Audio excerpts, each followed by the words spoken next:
I'm always looking for an edge to sell more sports cards on eBay, and today we're going to bring in artificial intelligence to help analyze 6,000 of my recent transactions. And we're going to use it to show us some of the unique trends that maybe we aren't seeing. Some of the insights are pretty surprising. My name is Ty Wilson. I host a show called Chasing Cardboard, and I've completed over 70,000 sports card transactions in the last 5 years. If you've watched this channel before, you know I love data. And I think by analyzing key metrics and charts, you can optimize your reselling business down to a science. But sometimes getting the right insight can be confusing and it can be a lot of work. So I figured, let's take a shortcut today and let's use ChatGPT to analyze my sales data over the past 6 months. That's nearly 6,200 transactions across all sports and all subcategories.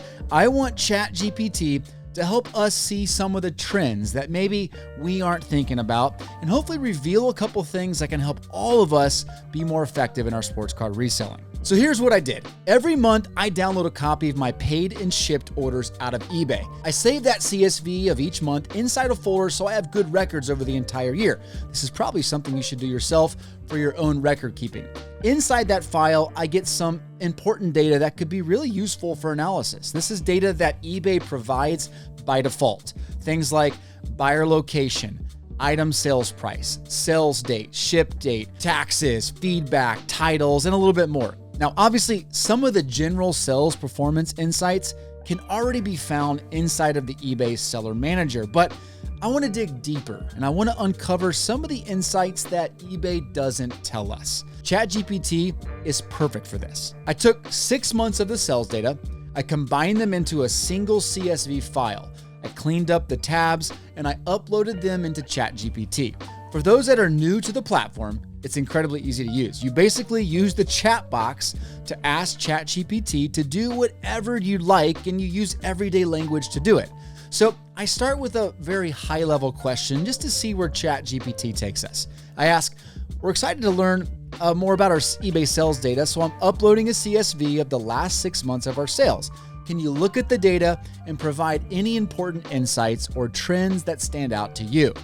Seems simple enough. And the analyzing begins. And after about 15 seconds, we start to get some feedback, some general data summarization during that first round of insights. Things like sales revenue, which is $371,000, average sold price, which was $60.09, the number of total transactions that it analyzed, which was 6,184, and just telling us that the data went back to August. Simple enough.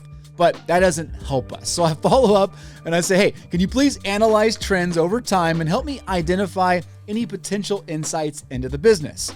Again, we receive some general visuals on the sales over time. Nothing too crazy. But there at the end, you can see she asked if we want her to identify the impact of promoted listings. Bingo. I like that. So I say, yeah. Please identify the impact of promoted listings on an average sales item basis. I figure this should be good because I probably have only promoted about half or maybe a little bit less of my listings, and I really mix and match those listings. So the feedback and the data that they reveal could be some good information. 15 seconds go by, and there you go. Promoted listings sell for an average of $57.80. Non-promoted sell for $61.40. Okay, not what I was expecting. Also, not a completely fair comparison because not all inventory is created equal. But I definitely thought those numbers would be flipped. Promoted listings should not be selling for 6% less than non-promoted. I look at the data and realize without impressions, bid, and view data, I'm not going to come away with convincing analysis on promoted listings. So let's keep digging in other areas. One of the things I'm really curious about is understanding the sales revenue for the days of the week, and also if there's anything in the titles that might be interesting. So I put this into the ChatGPT prompt. I say, can you look at the sales trends around sales dates and help me understand which days of the week are the most compelling, the most lucrative? In addition, what can you identify in our item titles that might impact sales price? This data starts to get interesting. ChatGPT provided these 3 charts showing how my cards were selling throughout the week. You can see the first one, which shows total revenue, which demonstrates that Sunday and Thursday are leading the way. And then the second chart, total volume, shows Monday and Sunday leading the way. But what was interesting was the third chart, which shows the average sales price by the day of the week. Check this out. You'd think Sunday would crush it, right? That's what we're always told. Well, not so fast. Thursday was significantly higher, followed by Monday, Tuesday, and then Friday. This is important because it goes against what the usual advice might be. Weekends, specifically Sunday night, are prime spots. Everybody wants to go list on Sunday, but what we're seeing is that while the volume might be good on those weekends and the total sales might be great, the average sold price is the worst.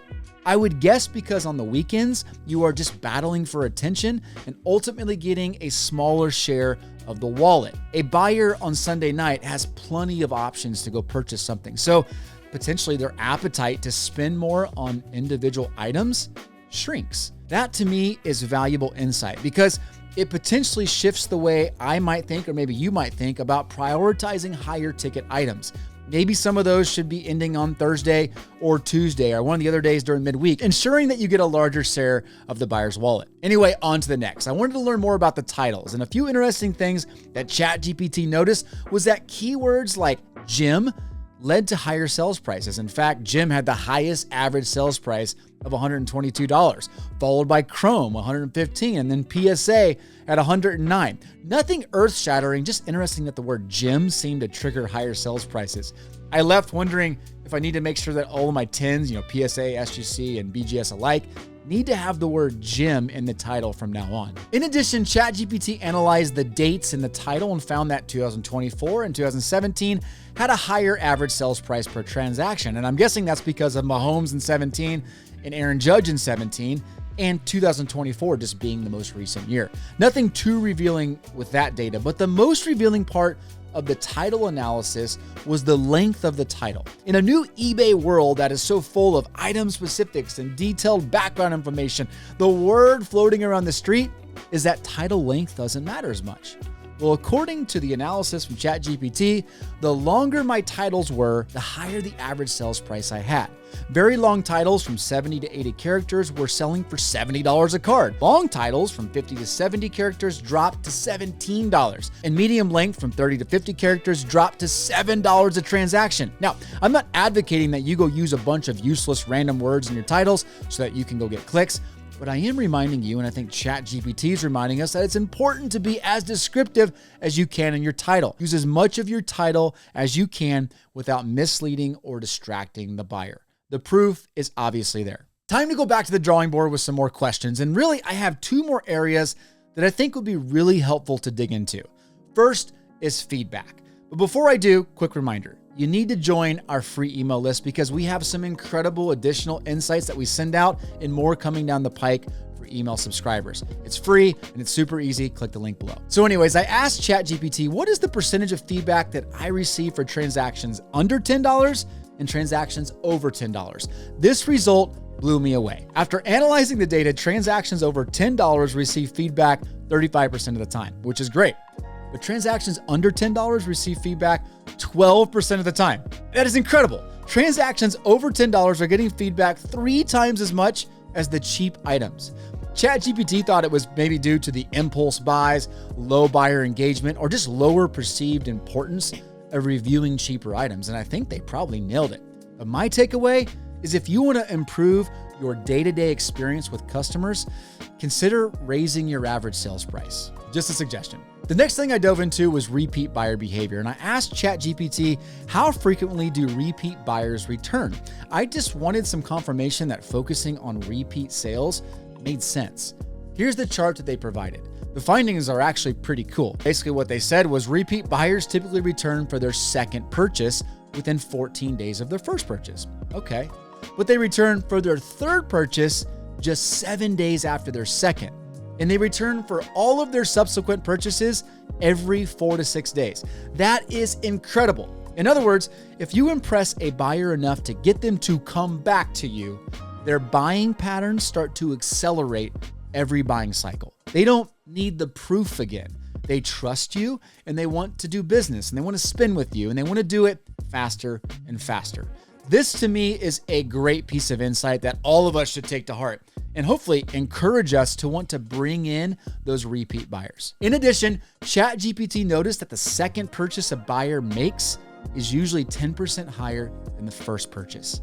Wowzers, that is incredible. Go get repeat buyers. The last thing I wanted to understand better was just the geography of my buyers. So I asked ChatGPT to provide some insights into what states spend the most with me.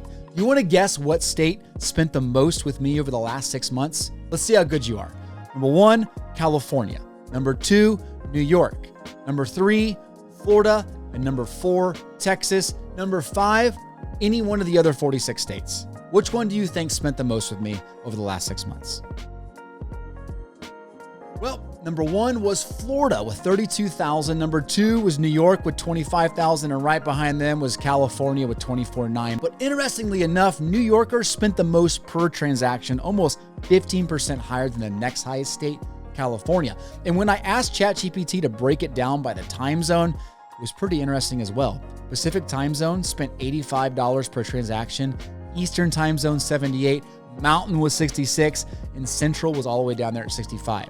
The number of transactions and the average spend per transactions was significantly higher in the Pacific and Eastern time zones. Probably what you already expected, but just some additional confirmation that you need to make sure that you're paying attention to ending times if you're listing auctions, because you want to focus your attention to those particular time zones. Wow, that was a lot, but overall, this only took me about 30 minutes and it helped review a few things that I know I'm going to immediately start doing better. Number 1 would be don't assume more popular, higher ticket items are just going to sell better on Sunday night.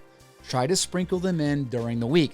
Number 2 is that repeat buyers are super important to accelerating your sales. The only way to get repeat buyers is to blow them away with their first transaction. Then you can leverage eBay promotions or newsletters to send deals to your past customers, driving even more incentive for a repeat purchase. And number 3, title length is important for selling. Get laser focused on the right words to draw the buyers in, even if that means using all 80 characters. Ultimately, I thought this was really helpful, and I can definitely see myself giving ChatGPT another set of sales data to run more analysis. Let me know if you're doing the same thing on your end or if you've run analysis in the past. And don't forget to like and subscribe if you love this type of content. We'll definitely see you back here next time. Take care.